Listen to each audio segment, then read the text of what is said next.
الرحمن.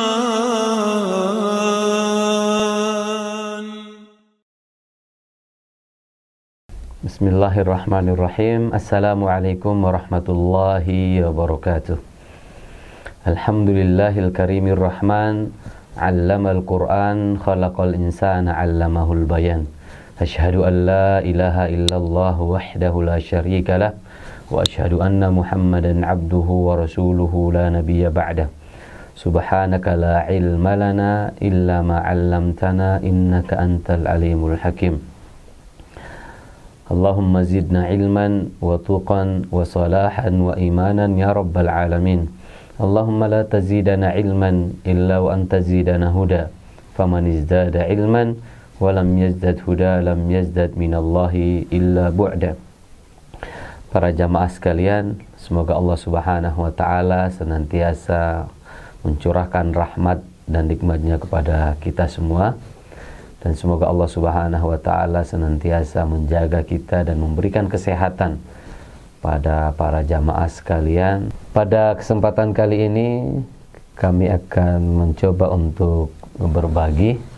Semoga Allah Subhanahu wa taala memberikan hidayahnya, memberikan ilmunya kepada kita semuanya yang bisa menghadirkan ketaatan kepada Allah Subhanahu wa taala.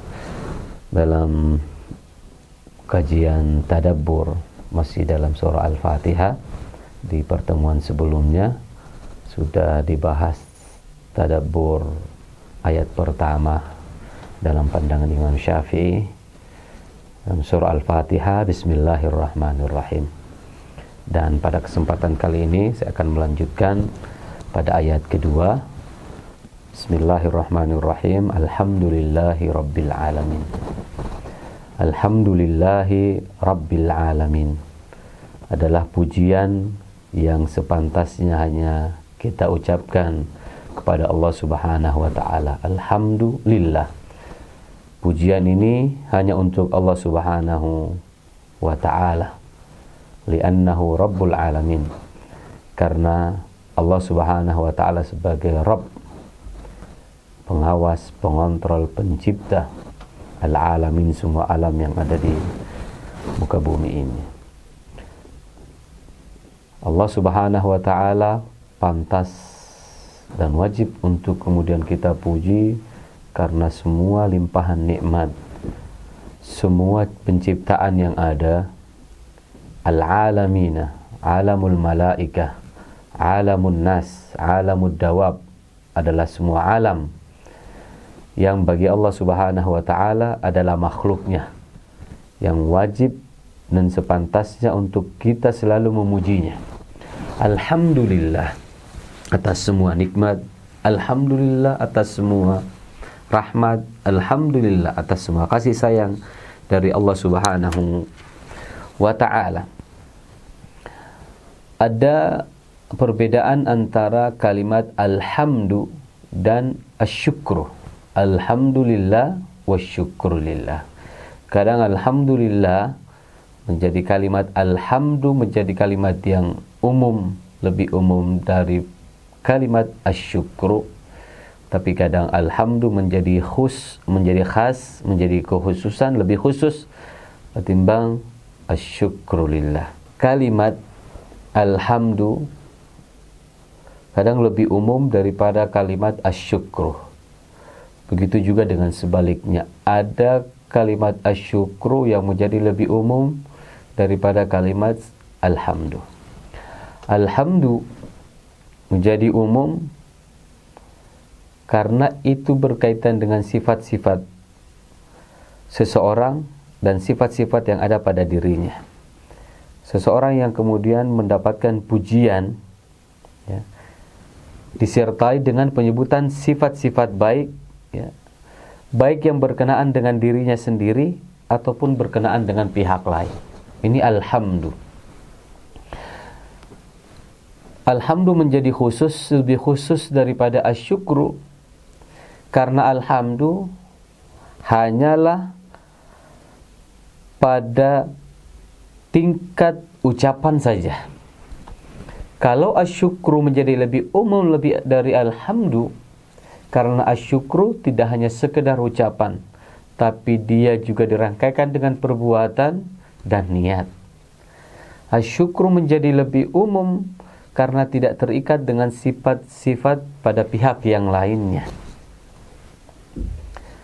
Salah satu contohnya ketika kita mengucapkan alhamdu, memuji seseorang, kita memujinya karena sifat-sifat kedermawanan yang ada pada dirinya dan sifat-sifat yang berkenaan dengan sifat kesatria seseorang.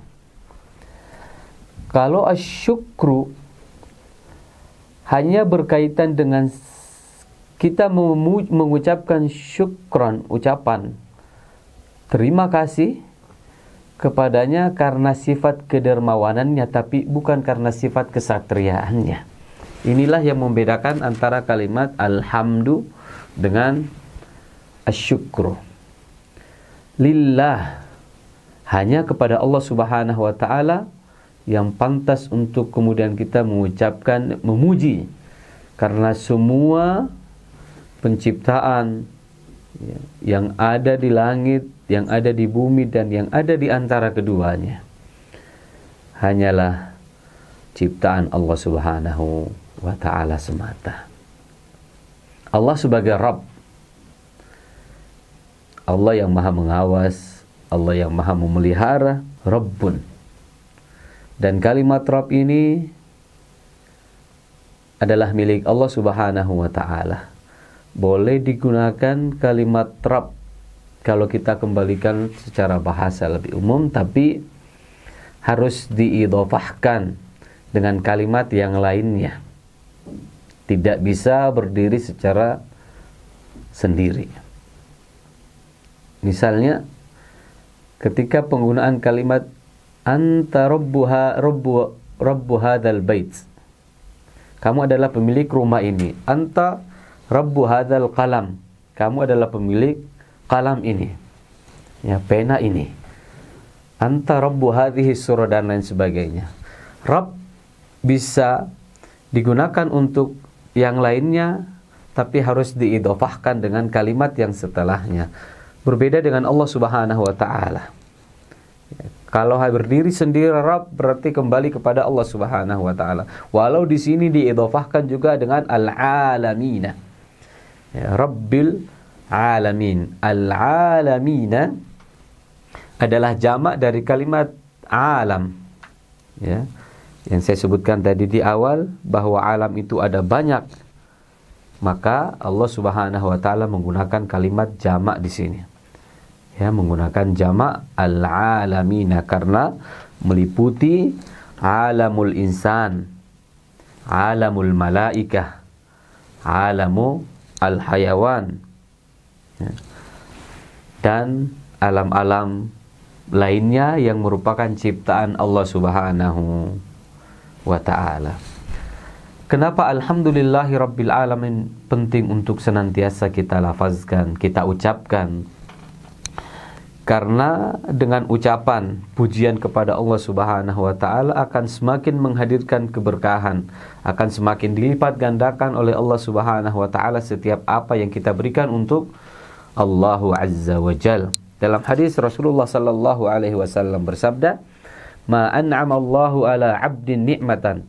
Tidaklah Allah Subhanahu wa ta'ala memberikan kenikmatan kepada seorang hamba. Faqala alhamdulillah.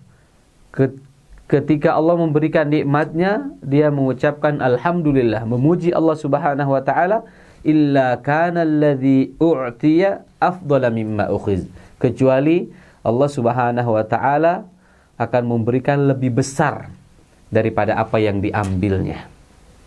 Ketika Allah Subhanahu wa ta'ala mengambil harta yang dimiliki oleh seseorang, kemudian dia memuji lewat sedekah, lewat infak yang diberikan, maka ketika dia mengucapkan alhamdulillah, maka Allah Subhanahu wa ta'ala akan melipat gandakan, akan memberikan pahala yang lebih besar, akan memberikan rezeki yang jauh lebih besar daripada apa yang diambil oleh Allah Subhanahu wa ta'ala. Itulah kenapa kita diwajibkan untuk senantiasa mengucapkan alhamdulillahi rabbil alamin.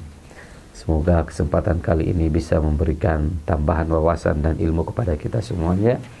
Dan semoga Allah Subhanahu wa Ta'ala senantiasa menuntun kita untuk menjadikan lisan-lisan kita ringan melafazkan dan memuji Allah Subhanahu wa Ta'ala. Hadanallahu wa iyyakum ajma'in. Wassalamualaikum warahmatullahi wabarakatuh. Ar-Rahman